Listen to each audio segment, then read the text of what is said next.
Welcome to Act 2 You're On. Join us weekly at our studio roundtable as Rhonda, Kate, and Linda invite spectacular guests to weigh in on staying sexy, vibrant, and healthy.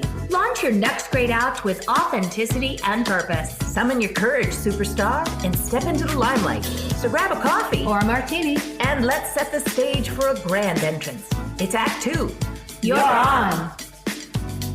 Greetings, friends. I'm Linda Ty, and I have the great pleasure of podcasting today with my two dynamic A2YO co-hosts. I'm Kate Levy. And I'm Rhonda Garvin-Conaway. I am thrilled. We are thrilled to be talking with Meg Ounsworth Steere today. I'm just going to give you a little bit of background about Meg. Meg holds a BA in French language and literature and a master's in regional planning with a focus on community and economic development. The two places that have most influenced her life are Baxter State Park in northern Maine, where she was a park ranger, and the country of Madagascar, where she lived during college.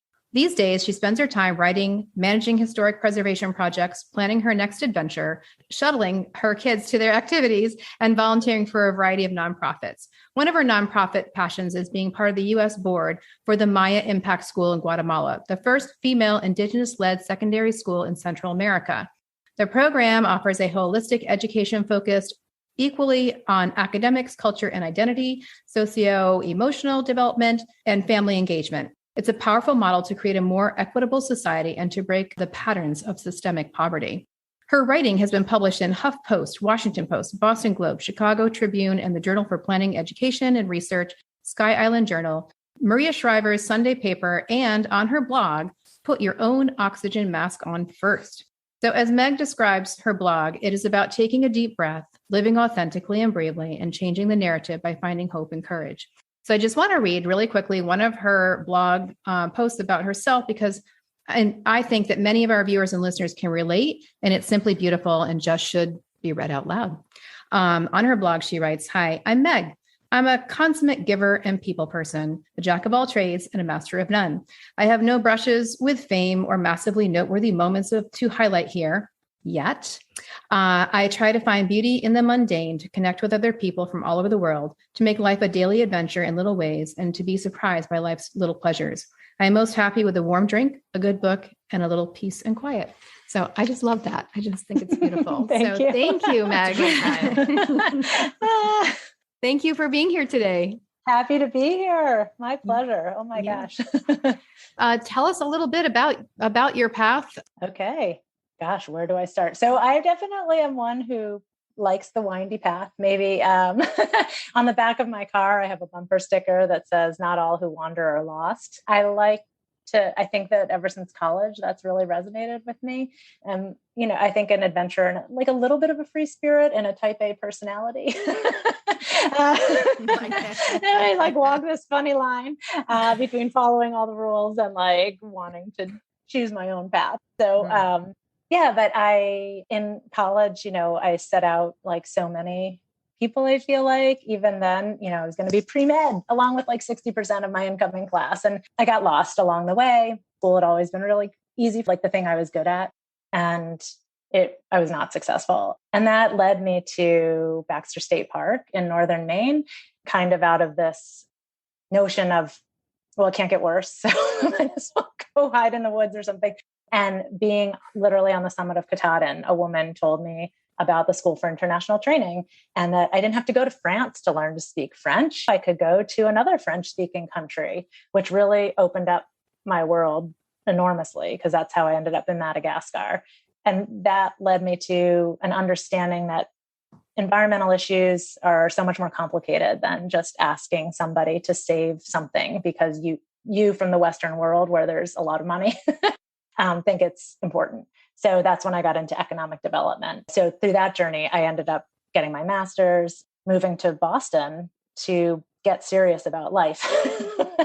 And then I met my husband. When I first moved to Boston, I did, attempt to do a more traditional job. And I worked in the Metropolitan Area Planning Council as a planner. And then I did for about 2.5, 3 years, I did appraisal work and in real estate, because I realized that the quantitative, like I'm a people person, like I said, so numbers.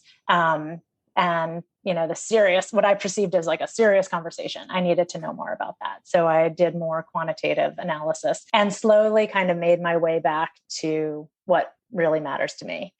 With the skill set that I had then fortunately at least grown. And that's how I ended up in historic preservation. I figured, in the Boston area, at least it's not greenfields development. If you're restoring historic buildings, a lot of that is about community. A lot of it is about economic development. So that made sense. But of course, just as I was about to have kids, the real estate market crashed. That was about 2008. My first child was born, and I had to reinvent myself. I became not only a mom, I became a mom with shortly after my son's birth, diagnosis of chronic autoimmune disease, and really kind of crash course in prioritizing and learning about my proclivity to please others above myself. And so when my health really was compromised, and I started to realize that I was not the best version of myself for anyone anymore, I had given out too much. I really started on this journey of figuring out how to heal myself, where my priorities, given my current responsibilities, are, and how to incorporate all of that into the person that I am. It's always like a little bit of a fight, I guess, between like the person you feel like you should be, or that people expected you to be, whatever degrees you have, et cetera. And anyway, I'm lucky that so I had another child, and then my mom was diagnosed with Alzheimer's, and I became really a caregiver.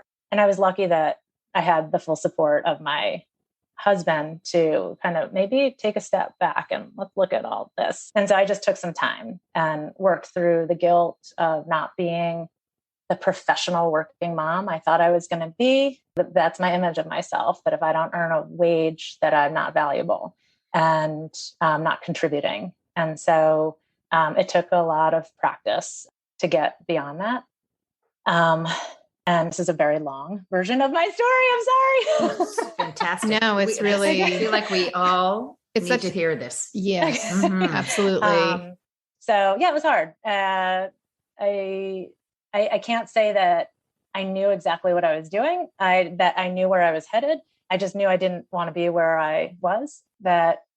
Everybody kept saying, the days are long, but the years are short. And I was like, oh my God, the days are torturously long. Oh my God, I couldn't get to that place mentally of embracing it because I knew it was fleeting with my kids. I felt torn between I'm a sandwich generationer. I had very young kids, and my mom was really young when she was diagnosed. And I felt really stuck, to be honest, between the two. And that, again, I couldn't give enough to either. And there was nothing left for me. So I ended up going actually to this course at Mass General Hospital. I thought, how could I be the healthiest person that I could be with this chronic rheumatoid arthritis is my autoimmune disease. I have a chronic condition. I have these responsibilities. Like, how do I not just take medication? I do my medication. I do what the doctor asks, but is there another way I could be healthier? I've explored it all. But this one avenue it's called the Relaxation Resilience Response Program. And so it was really a lot about meditation and a lot about sitting with yourself. And it's called the Benson Henry Institute. And the very first class was probably the most meaningful because they put this slide up and it said, if you don't make room for exercise now, you'll have to make room for illness later. And I was kind of like, oh my God, I make so much room for illness right now. And whoa, the number of days that I woke up and said, today I'm going to go for a walk, and everything else took priority, right? And all of a sudden it's 5:00 and it's not going to happen. But if I had a doctor's appointment, I would go. It was on the calendar. So I started scheduling exercise on the calendar. This is for my mental well-being at this point. I could walk 5 minutes and I'd just start streaming with tears, just so overwhelmed by life and the responsibility and sadness, guilt and grief, all the feelings. And I just realized I had all these toxic emotional poisons just running through my body with no exit.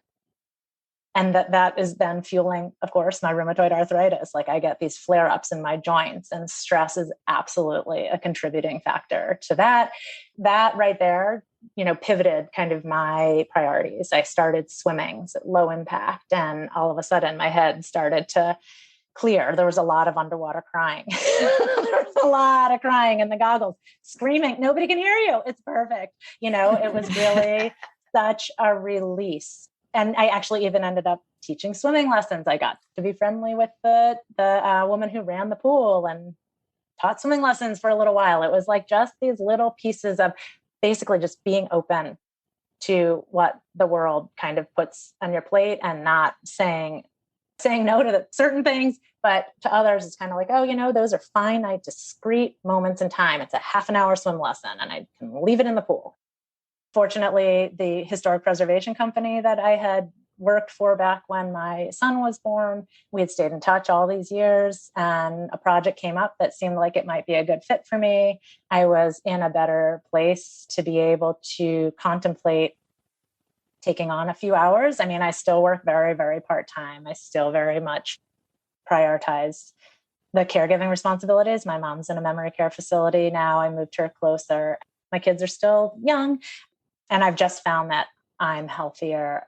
Our whole family functions better. There's actually food in the refrigerator, which there wasn't a lot of times in those days. It was that 4:30 commute. Oh my God, I got to get home and what's for dinner every day. But on top of that, I continued to question, what do I really want to do? Like I thought about my passions. I thought about when I was in Madagascar and the people that I met and the adventure and the challenge of it, of understanding another culture completely, of being on the other side of the world and witnessing and experiencing poverty beyond anything that I could have ever even imagined, that it was as devastating as it is. I mean, Madagascar is still one of the poorest countries in the world.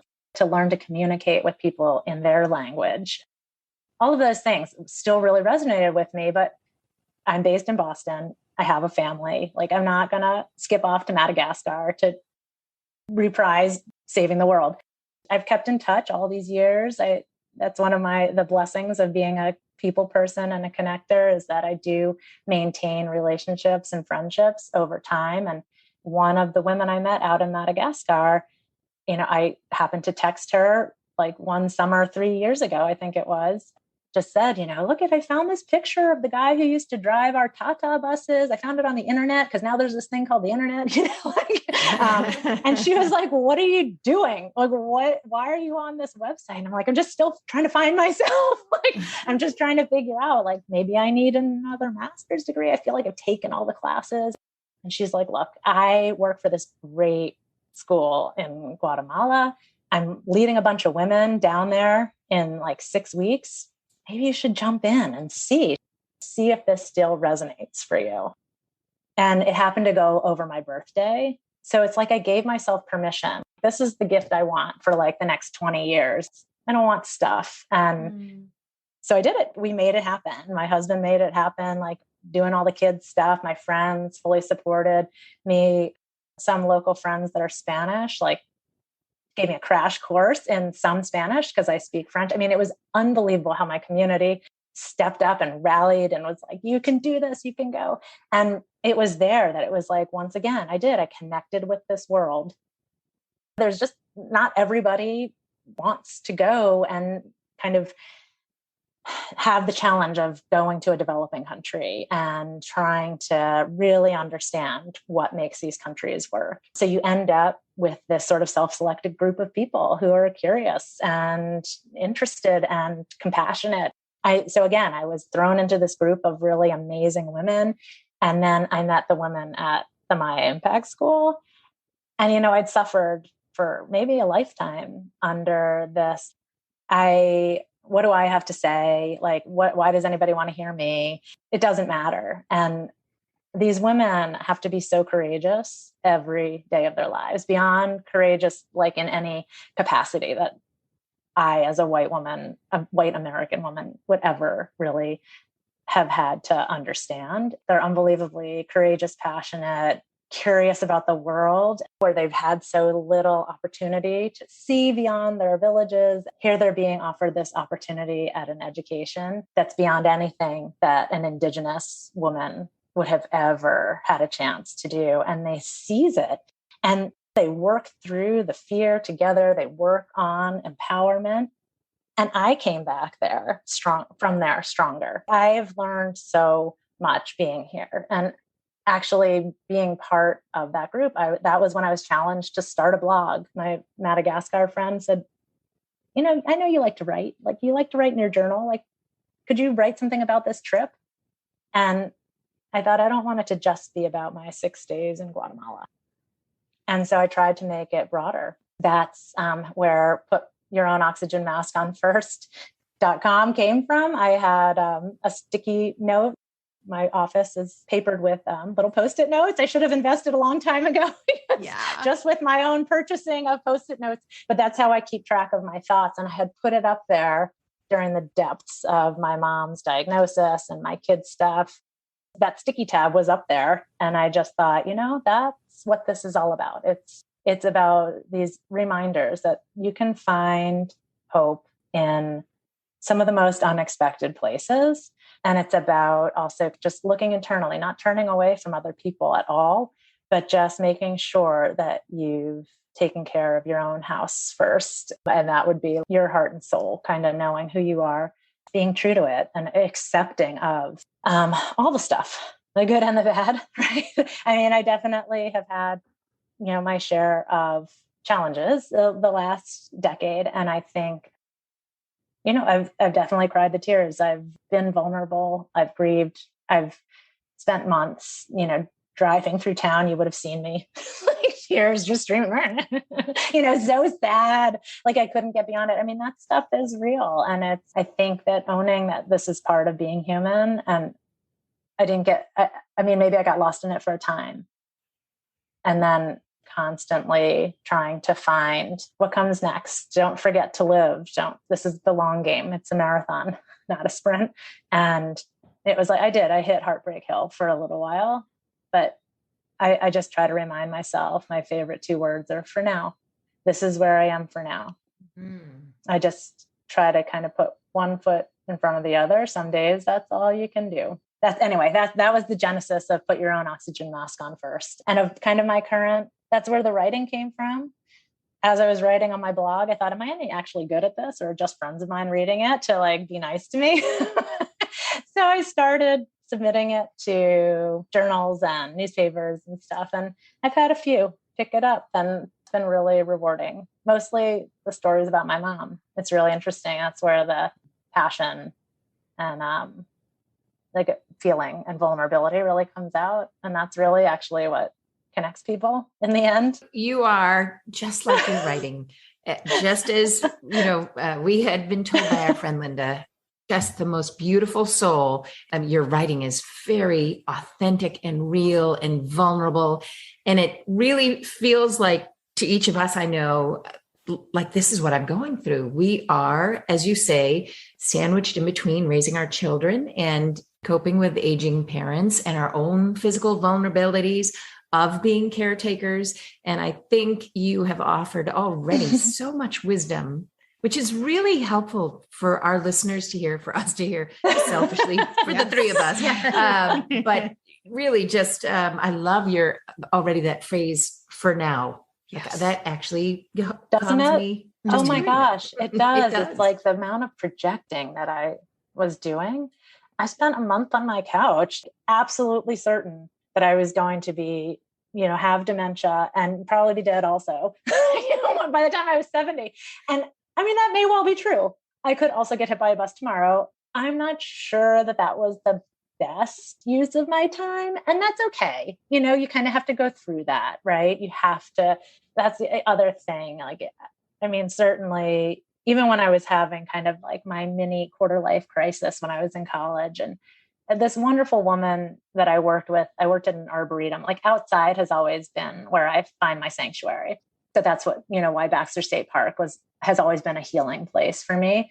But for a little while, I just took a semester off from college and worked at an arboretum in Philadelphia near my parents' house. And this these older volunteers would come every Wednesday, and I got to be friendly with this one woman. I think her name was Lorraine. And she just said once, every path has a puddle or two.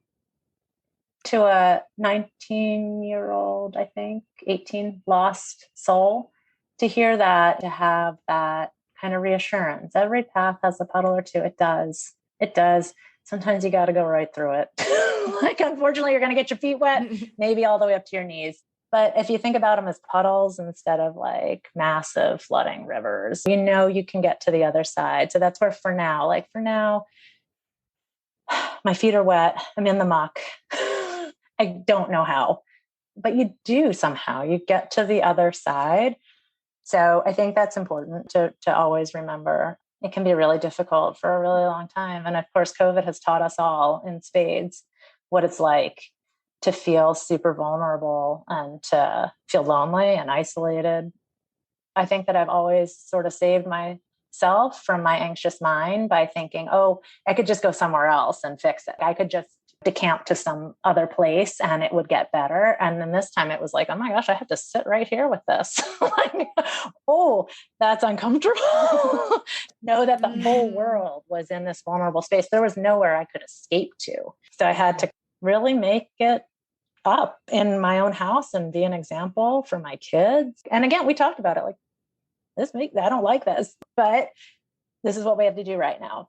Well, I love in one of your blog posts, it's interesting whenever you're feeling vulnerable in life, you have challenges, that the universe kind of like swoops in this magical way. And I just love the story about going to the playground with your kids and meeting your friend who ends up having kids the same age and ends up having a mom with Alzheimer's. And it was right. Like, wow. What on earth? Like, I mean, we had so many parallels. And she would I'd turn around because there'd be silence and she'd just be looking at me like, oh my God, like that, you just described my childhood. Like, how did you know? That level of connection is it's impossible to just find it. You have to just kind of be open to it, and it does come to you. I feel like if you are open.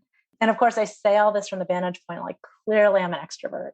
Walking this earth as an introvert, it's harder, I would think, this openness might feel more vulnerable, or the way of being open might be different. And it might be more solitude time. And I certainly can appreciate solitude time. I can kind of go both ways, but clearly I'm attracted to people in a way that's different from maybe a lot of introverts. So it is about being open to what kind of fills you up. And for me, finding a person who could 100% relate to my story. We were just so young when this was happening to our moms. And I just wasn't finding, if I found other people who had parents with Alzheimer's or a mother with Alzheimer's, maybe they had their spouse still, and I didn't have that. So and neither did she. And it was just, and that's been an enduring friendship. That's somebody that I still see regularly. And yeah, amazing. She would visit my mom at the care home. And and when we went through the COVID crisis, my mom got COVID and very early days of when it first hit the Boston area. And she understood. She's like, if my mom was there, I know how this would feel. They made candles. That was one of their projects. They made candles. They like melted down crayons and made candles. And they gave them as gifts to all the aides and caregivers at my mom's facility. And just like, next level, like it was like having somebody, she actually kind of helped spur me on because I was so in it, to have somebody on the outside being like, what would be really nice would be to honor the people who are taking care of your mom. Good idea.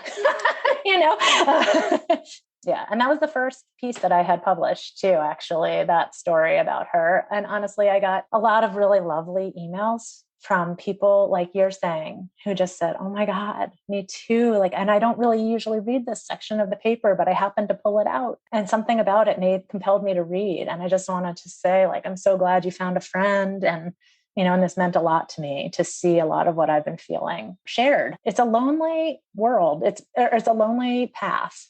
Even though, there are a lot of people out there, it's going through it too. I knew that my mom wasn't the only person with an Alzheimer's diagnosis, obviously, but it's maybe especially with the cognitive ailments, it's there's not shame for me, but there's sort of like a protection thing that happens. It's a really hard thing to lose who you are, the essence of who you are. It took a long time to feel like I could share that about her, to try to protect her self-worth and how just to protect her. I just also think it's not something that people talk a ton about, I guess. I think a lot of people just go through it. And you're busy caregiving, right? So it's not like you're out there looking. It's just hard. It's just hard. And it can feel very lonely. And I think that that's another gift of your writing, is that you're sharing that vulnerability. And I think we're living into that as a society. I think Brene Brown was talking about it, and then COVID hit. And I think we realized how many people feel isolated all the time. Yeah. And that vulnerability that comes through in your writing, which is so authentic and beautiful, I think it sparks something, and it makes you feel better. It's so nice to know that somebody else is experiencing that, and to gain wisdom from somebody else's, that maybe they're a little farther along the path.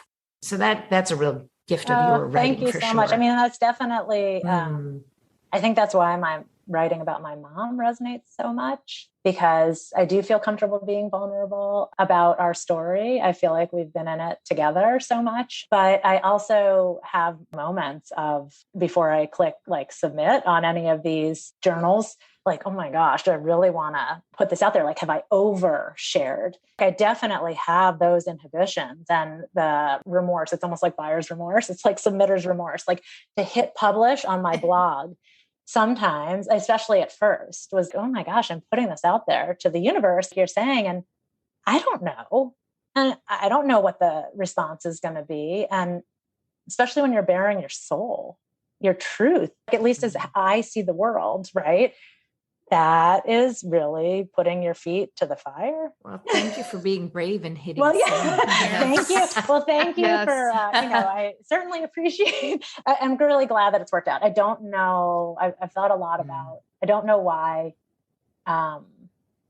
this journey has been since 2013. My mom was diagnosed, and I don't know, it feels like I have accrued a lot of knowledge that if I weren't to share it, it's valuable because I learned something from it.